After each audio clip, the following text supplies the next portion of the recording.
Sir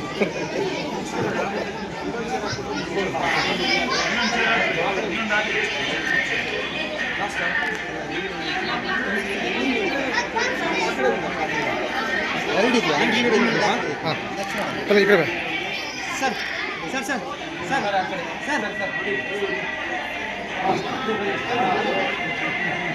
sir sir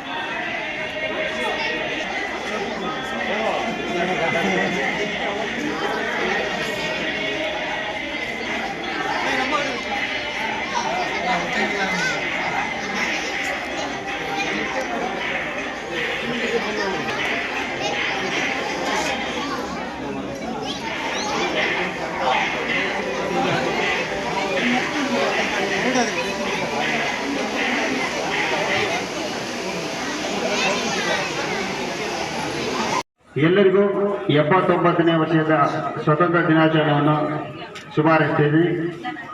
ಮತ್ತು 24 ವರ್ಷ ಈ ಕರಾಟೆ ಕ್ಲಾಸ್ ಸ್ಟಾರ್ಟ್ ಆಗಿ ಈ ನಮ್ಮ ಕರಾಟೆ ಕ್ಲಾಸ್ 24-25ನೇ ವರ್ಷ ಕಾರ್ಯನಿರ್ತದೆ. ಇದರಲ್ಲಿ ನಮ್ಮಲ್ಲಿ ಅನೇಕ ಮಕ್ಕಳು ರಾಷ್ಟ್ರ ಅಂತಾರಾಷ್ಟ್ರ ಮಟ್ಟದಲ್ಲಿ ಹೆಸರನ್ನು ಗಳಿಸಿ ಉನ್ನತ ಸ್ಥಾನದಲ್ಲಿದ್ದಾರೆ. ಶಿಸ್ತಿನ ಜೀವನವನ್ನು ನಡೆಸ್ಕೊಳ್ತಾ ಇದ್ದಾರೆ. ಇದಕ್ಕೆ ಹೇಳಲಿಕ್ಕೆ ನಾನು ಖುಷಿ ಪಡ್ತಾ ಇದ್ದೀನಿ. ಯಾಕಂದರೆ ನಾನು ಅದನ್ನೇ ಮಾಡ್ಕೊಂಡ್ಬಂದವನು. ಇವಾಗಾದರೂ ನಾನು ಅದೇ ಶಿಸ್ತಿನ ಜೀವನ ನಮ್ಮ ಪುಟಾಣಿ ಮಕ್ಕಳು ಮಾಡ್ಕೊಂಡೇ ಆಸೆ. ಮತ್ತು 24 ವರ್ಷಗಳ ಹಿಂದೆ ನಾನು ಕರಾಟೆ ಕ್ಲಾಸ್ ಸ್ಟಾರ್ಟ್ ಮಾಡಿದಾಗ ನಮ್ಮ ಗಣಪತಿ ಸರ್ ಹೇಳಿದ್ರು ಹಾಗೆ ಪ್ರಾಬ್ಲಮ್ ಆಗಿತ್ತು. ಆದರೆ ಒಂದೆರಡು ಮಕ್ಕಳನ್ನು ಕರ್ಕೊಂಡು ಇವಾಗ ನಾನು 20,000 ಮಕ್ಕಳಿಗಿಂತ ಹೆಚ್ಚಾಗಿ ನಾನು ಕರಾಟೆ ಹೇಳ್ಕೊಟ್ಟಿದ್ದೇನೆ. ಸಂಘ ತಾಲೂಕಲ್ಲಿ 21 ಶಾಲೆ ಗೌರ್ಮೆಂಟ್ ಶಾಲೆಗೆ ಹೆಣ್ಮಕ್ಳಿಗೆ ಕರಾಟೆ ಹೇಳ್ಕೊಡ್ತಾ ಇದ್ದೀನಿ. ಗೌರ್ಮೆಂಟಿಂದ ಅವರಿಗೆ ಸ್ಕೀಮ್ ಬಂದಿದೆ, ಆತ್ಮರಕ್ಷಣಾ ಕಲೆ ಅಂತ ಹೇಳ್ಬಿಟ್ಟು ಎಲ್ಲ ಗೌರ್ಮೆಂಟ್ ಶಾಲೆ ಮಕ್ಕಳಿಗೆ ಒಂದೊಂದು ಶಾಲೆ 50 ಮಕ್ಕಳು ಇಟ್ಕೊಂಡ್ರು 21 ಶಾಲೆಗೆ ಒಂದು ವರ್ಷಕ್ಕೆ ಎಷ್ಟಾಗುತ್ತೆ. 2011ರಿಂದ ನಾನು ಸ್ಟಾರ್ಟ್ ಮಾಡಿದ್ದೀನಿ ಗೌರ್ಮೆಂಟ್ ಶಾಲೆಯಲ್ಲಿ. ಇವಾಗಲೇ 20,000ಕ್ಕಿಂತ ಹೆಚ್ಚು ಮಕ್ಕಳು ಆಗಿ ಈಗ ಹೊರಹೊಮ್ಮಿದ್ದಾರೆ ಮಕ್ಕಳು. ಮತ್ತು ನಮ್ಮಲ್ಲಿ ಏನಂದರೆ 8th 9th 10th ತನಕ ಅಷ್ಟೊಂದು ಮಕ್ಕಳು ಸಿಗಲ್ಲ ನಮಗೆ. ಚಿಕ್ಕವರು ಇರುವಾಗ ನಾವೊಂದು ಸಿಸ್ಟಮ್ ಕಲಿಸ್ಬಿಡ್ತೀವಿ. ಅವ್ರು ಓದೋದ್ರಲ್ಲಿ ಜಾಸ್ತಿ ಆಸಕ್ತಿ. ಎರಡನೇದಾಗಿ ಕರಾಟೆ ಒಂದು ಈ ಹ್ಯಾಬಿಟ್ ಇಟ್ಕೊಂಡಾಗ ಅವರು ಯಾವುದು ಅಡ್ಡ ಕೆಲಸಕ್ಕೆ ಹೋಗಲ್ಲ, ಶಿಸ್ತಿನ ಜೀವನ ಮಾಡ್ತಾರೆ. 10th ಬರೋದ್ರೊಳಗೆ ಒಳ್ಳೆ ಪರ್ಸೆಂಟೇಜ್ ಮಾಡ್ತಾರೆ. ಯಾಕಂದರೆ ಇದರಲ್ಲಿ ಏಕಾಗ್ರತೆ ಜಾಸ್ತಿ ಆಗುತ್ತೆ, ಆರೋಗ್ಯ ಚೆನ್ನಾಗಿರುತ್ತೆ. ಬೆಳಗ್ಗೆ ತಕ್ಷಣ ಕರಾಟೆ ಕ್ಲಾಸಿಗೆ ಹೋಗ್ಬೇಕು ಅಂತ ಅನಿಸುತ್ತೆ. ಒಂದು ದಿನ 2 ದಿನ ಬಂದು ಇದು ಮಾಡ್ತಾರೆ. ಆದರೆ ಮತ್ತೆ ಬರ್ಲಿಕ್ಕೆ ಸ್ಟಾರ್ಟ್ ಮಾಡಿದ್ಮೇಲೆ ಮನೇಲಿ ತಂದೆ ತಾಯಿ ಬಿಡಲ್ಲ, ಎಲ್ಸೋಣ ಕರಾಟೆ ಕ್ಲಾಸಿಗೆ ಬಿಡಿ ಅಂತ ಹೇಳ್ತಾರೆ.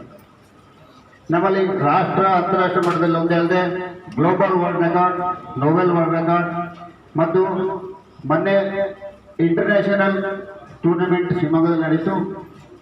9-10 ಮಲೇಷಿಯಾ, ಶ್ರೀಲಂಕಾ, ನೇಪಾಳ, ಅಮೆರಿಕದ ನಮ್ಮ ಗ್ರ್ಯಾಂಡ್ ಮಾಸ್ಟರ್ ಬಂದಿದ್ರು. ಅದರಲ್ಲಿ ನಮ್ಮ ಮಕ್ಕಳು ಉತ್ತಮ ಸಾಧನೆಯನ್ನು ಮಾಡಿದ್ದಾರೆ. ಬೆಳ್ಳಿ ಪದಕ, ಬೆಳ್ಳಿನ ಪದಕ, ಗೋಲ್ಡ್ ಮೆಡಲ್. ಸಾಮಾನ್ಯವಾಗಿ ನಂಗೆ ಲೆಕ್ಕ ಸಿಗ್ತಾ ಇಲ್ಲ, ಎಲ್ಲ ಅವರವರೇ ಮನೆ ತೊಗೊಂಡು ಹೋಗಿದ್ರು. ಹಾಗಾಗಿ ಸಿಗ್ತಾ ಇಲ್ಲ. ಗೋಲ್ಡ್ ಮೆಡಲ್ ಎಷ್ಟು ಜನ ಕೈ ಇದ್ದಿದೆ ಅಂದರೆ ಟಕ್ಕಂತ ಇಲ್ಲ. ಎಷ್ಟು ಜನ ಗೋಲ್ಡ್ ಮೆಡಲ್? 2 ಇವೆಂಟ್ ಇರುತ್ತೆ. ಕುಮ್ಮತ್ತಿಯಲ್ಲಿ ಫಸ್ಟ್ ಎಲ್ಲ ಕೈ ಇದ್ದೀವಿ.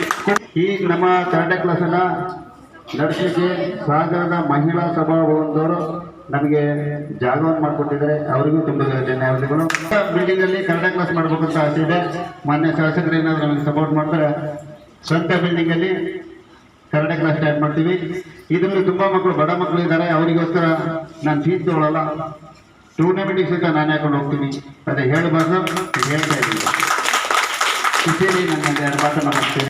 ಇಟ್ಕೊಂಡು ಕೆಲಸ ಮಾಡಿದಂಥ ಪಂಚಪ್ಪನವರು, ಅವರ ಜೊತೆಗಿರ್ತಕ್ಕಂಥ ಶಿಕ್ಷಕರು ಮತ್ತೆ ಪೋಷಕರು ಸಹ ನಮ್ಮದೇ ಕಾರ್ಯಕ್ರಮ ಅಂತ ಎಲ್ಲ ಬಂದು ಇಲ್ಲಿ ಅವರಿಗೆ ಬೆಳೆಸ್ತಾ ಇದ್ದಾರೆ. ಮಕ್ಕಳಿಗೆ ದೈಹಿಕವಾಗಿ ತುಂಬ ಚಟುವಟಿಕೆ ಮತ್ತೆ ಶಕ್ತಿ ಬರ್ತದೆ, ಬೌದ್ಧಿಕವಾಗೂ ಚುರುಕಾಗ್ತಾರೆ. ಅವರ ಜೀವನ ಶೈಲಿ ಈಗ ಬರ್ತಾ ಬಹಳ ಕ್ಲಿಷ್ಟ ಆಗಿದೆ. ಅದಕ್ಕೆ ಆರೋಗ್ಯ ಕಾಪಾಡ್ಕೊಳ್ಳೋದು ಬಹಳ ಮುಖ್ಯ. ಅದಕ್ಕೂ ಸಹ ಇದಕ್ಕೆ ಪೂರಕ ಆಗುತ್ತೆ. ಇವತ್ತು ಸಾಗರ ಕರಾಟೆ ಇನ್ಸ್ಟಿಟ್ಯೂಟ್ ಇದರಿಂದ ಗ್ಲೋಬಲ್ ವರ್ಲ್ಡ್ ರೆಕಾರ್ಡ್ ರಾಷ್ಟ್ರ ಮತ್ತೆ ಅಂತಾರಾಷ್ಟ್ರೀಯ ಮಟ್ಟದಲ್ಲೂ ಶಿವಮೊಗ್ಗ, ಬೆಂಗಳೂರಿನಲ್ಲಿ ನಡೆದಂಥದ್ದು. ಸಾವಿರಾರು ಜನ ವಿದ್ಯಾರ್ಥಿಗಳು, ಸುಮಾರು 2,000 ಜನರ ಮೇಲಿದ್ರೆ ಬೆಂಗಳೂರಲ್ಲಿ. ಅಲ್ಲಿ ಪ್ರಶಸ್ತಿ ಪಡೆದವರಿಗೆ ಶಾಸಕರಿಂದ ಅವರಿಗೆ ಪದಕ ಮತ್ತು ಸನ್ಮಾನ ಎಲ್ಲ ವಿತರಣೆ, ಗೌರವ ಸಮರ್ಪಣೆ ಎಲ್ಲರಿಗಿದೆ. ಈಗ ಈ ಒಂದು ಕರಾಟೆ ಸಂಸ್ಥೆ ಇನ್ನೂ ಚೆನ್ನಾಗಿ ಬೆಳೆದು ರಾಜ್ಯದಲ್ಲೇ ಒಂದು ಒಳ್ಳೆಯ ಅಸೋಸಿಯೇಷನ್ ಅಂತ ಹೆಸರಿದೆ, ಇನ್ನೂ ಹೆಚ್ಚು ಬೆಳೀಲಿ. ಅವ್ರಿಗೆ ಬೇಕಾಗದಂತ ನೆರವನ್ನ ಶಾಸಕರು, ನಮ್ಮ ಪೋಷಕರು ಎಲ್ಲರೂ ಸೇರಿ ಕೊಡೋಣ, ಒಳ್ಳೇದಾಗಲಿ ಅಂತ ಶುಭಾಶಯ ಹೇಳಿ ನಾನು ಮಾಡ್ತೀನಿ. ಸ್ವಾತಂತ್ರ್ಯ ದಿನಾಚರಣೆ ನಿಮಗೆಲ್ಲರಿಗೂ ಸ್ವಾತಂತ್ರ್ಯ ದಿನಾಚರಣೆಯ ಶುಭಾಶಯಗಳನ್ನು ಕೋರ್ತಾ, ಸಾಗರ ಕರಾಟೆ ಇನ್ಸ್ಟಿಟ್ಯೂಟ್ ಇಂದ ಇವತ್ತಿನ ಒಂದು ಗ್ಲೋಬಲ್ ವರ್ಲ್ಡ್ ರೆಕಾರ್ಡ್ ಮತ್ತು ವಿಶ್ವ ಅಂತಾರಾಷ್ಟ್ರೀಯ ಕರಾಟೆ ಪಂದ್ಯಾವಳಿ ಪದಕ ವಿಜೇತರಿಗೆ ಸನ್ಮಾನ ಕಾರ್ಯಕ್ರಮವನ್ನು, ಈ ಕಾರ್ಯಕ್ರಮದ ಇವತ್ತಿನ ಅಧ್ಯಕ್ಷತೆ ವಹಿಸಿರುವಂತ ಖುಷಿ ಆಯ್ತು ನನಗೆ. ಎಲ್ಲ ಸಣ್ಣ ಏನೋ ಒಂದು 10-20 ಜನ ಇರ್ಬೋದು ತಿಳ್ಕೊಂಡಿದ್ದೆ, ತುಂಬಾ ಜನ ಇದ್ದಾರೆ. ಬಹುಶಃ ಸುಮಾರು ವರ್ಷಗಳ ಹಿಂದಿಂದ ಈ ಸಂಸ್ಥೆಯನ್ನು ನಡೆಸಿಕೊಂಡು ಇಷ್ಟು ದೊಡ್ಡ ಮಟ್ಟಕ್ಕೆ ಬೆಳೆಸಿದ್ದಾರೆ ಕಜಪ್ಪವರು. ಆ ಸಂಸ್ಥೆಯಲ್ಲಿ ಇವತ್ತು ಬಹಳಷ್ಟು ಮಕ್ಕಳು, ಇವತ್ತು ಸುಮಾರು 20,000 ಮಕ್ಕಳು ಕರಾಟೆಯನ್ನು ತರಬೇತಿಗಳನ್ನು ಹೋಗಿದ್ದಾರೆ. ಕರಾಟೆ ಬೇರೆ ಬೇರೆ ವಿಂಗ ನೋಡಕ್ ಹೋದ್ರೆ ಇವತ್ತು ಸ್ಪೋರ್ಟ್ಸ್ ಅಲ್ಲಿ ಬಹಳ ಇದೆ. ಸ್ಪೋರ್ಟ್ಸಿಗೂ ಮತ್ತು ಕರಾಟೆಗೂ ವ್ಯತ್ಯಾಸ ಇದೆ. ಕರಾಟೆ ತನ್ನ ರಕ್ಷಣೆಯನ್ನು ಮಾಡಿಕೊಳ್ಳಿಕ್ಕೋಸ್ಕರ ಮತ್ತು ಮಾನಸಿಕ ಒತ್ತಡಗಳಿದ್ದಾಗ ವಿದ್ಯಾರ್ಥಿಗಳು ಓದುವುದಲ್ಲಿರ್ತಾರೆ. ಆ ಓದಿನ ಜೊತೆಗೆ ಕ್ರೀಡೆ ಮತ್ತು ಇತರ ಕರಾಟೆಗಳನ್ನ ಯಾರು ಅಭ್ಯಾಸವನ್ನು ಮಾಡ್ಕೊಳ್ತೀರಿ, ಅದು ನಿಮ್ಮ ಜೀವನದ ಗುರಿ ಮುಟ್ಲಿಕ್ಕೆ ಅವಕಾಶ ಇದೆ. ಅಂದ್ರೆ ಒತ್ತಡಗಳು ಕಮ್ಮಿ ಆಗುತ್ತೆ. ಒತ್ತಡಗಳು ಕಮ್ಮಿ ಆದಾಗ ಓದಕ್ಕೆ ಖುಷಿ ಆಗುತ್ತೆ, ಮತ್ತೊಂದಿಷ್ಟು ಪಂಚ್ ಮಾಡ್ಲಿಕ್ಕೂ ಅವಕಾಶ ಇರುತ್ತೆ. ಹೌದಲ್ಲ? ಆದ್ರೆ ಏನ್ ಮಾಡ್ತಾರೆ ತಾಯಿಂದರು, ಶಾಲೆ ಬಂದ ತಕ್ಷಣನೇ ಮಗ ಬರೋದೇ ಕಾಯ್ತಾ ಇರ್ತಾರೆ. ಒಂದಿಷ್ಟು ತಿಂಡಿ ಕೊಡೋದು, ಕುದ್ರ ಓದು ಓದು ಓದು ಅಂತೇಳಿ ಅವನಲ್ಲೇ ಕೂರಿಸ್ಕೊಡ್ತಾರೆ. ಆಗ ಮಾಡಬಾರ್ದು. ತಾಯಿಂದ ಬಹಳ ಜನ ಇದೆ. ಮಕ್ಕಳಿಗೆ ಬೆಳಗ್ಗೆಯಿಂದ ಸಂಜೆವರೆಗೆ ಶಾಲೆಯಲ್ಲಿ ಪಾಠ ಕೇಳಿ ಮನೇಲೂ ಬಂದ ತಕ್ಷಣ ಪಾಠದೇ ನೀವು ಒತ್ತಡ ಮಾಡಿ ಹಾಕಿದ್ರೆ ಅವನು ಡಬಲ್ ಕನ್ನಡಕ್ಕೆ ಹಾಕ್ಬೇಕಾಗತ್ತೆ. ಅಂದ್ರೆ ಒತ್ತಡ ಹೆವಿ ಹಾಕಬಾರ್ದು. ಮಕ್ಕಳ ಮಾನಸಿಕ ಒತ್ತಡವನ್ನು ಕಮ್ಮಿ ಮಾಡಬೇಕಾದ್ರೆ ಶಾಲೆಯಿಂದ ಬಂದ ತಕ್ಷಣ ಮಕ್ಕಳಿಗೆ 1 ಗಂಟೆ ಆಟ ಆಡಕ್ ಬಿಡಿ. 1 ಗಂಟೆ ಆ ಮಕ್ಕಳಿಗೆ ಆಟ ಆಡಕ್ ಬಿಟ್ಟು ಆಮೇಲೆ ನೀವು ಕರೆದು ತಿಂಡಿ ಕೊಟ್ಟು ಅವನಿಗೆ ಆರಾಮಾಗಿ ಓದ್ಲಿಕ್ಕೆ ಬಿಡಿ, ಅವನು ಆರಾಮ ಓದ್ತಾನೆ. ಇಲ್ಲ ಅಂತ ಹೇಳಿದ್ರೆ ಆ ಒತ್ತಡ 2 ಕಡೆನೂ ಬರಬಾರ್ದು ಮಕ್ಕಳು. ಇವತ್ತು ಹಾಗಾಗಿ ಇವತ್ತು ಕರಾಟೆಯ ಬಹಳ ಖುಷಿ ಆಗುತ್ತೆ. ಇವತ್ತು ಇದ್ರ ಜೊತೆಗೆ ಈ 25 ವರ್ಷದ ಸಾಧನೆ ನಿಜ ಖುಷಿ ಆಯ್ತು ನನಗೆ, ಬಹಳ ಖುಷಿ ಆಯ್ತು. 25 ವರ್ಷಕ್ಕೆ ಒಂದು ಕರಾಟೆ ತರಬೇತಿಯನ್ನು ಇಷ್ಟು ದೊಡ್ಡ ಮಟ್ಟಕ್ಕೆ ತಗೊಂಡು ಬಂದು ಅಂತಾರಾಷ್ಟ್ರೀಯ ಮಟ್ಟದಲ್ಲೂ ಸಹ ಸಾಧನೆ ಮಾಡಿದ್ದಾರೆ ಅಂದಾಗ ಒಂದು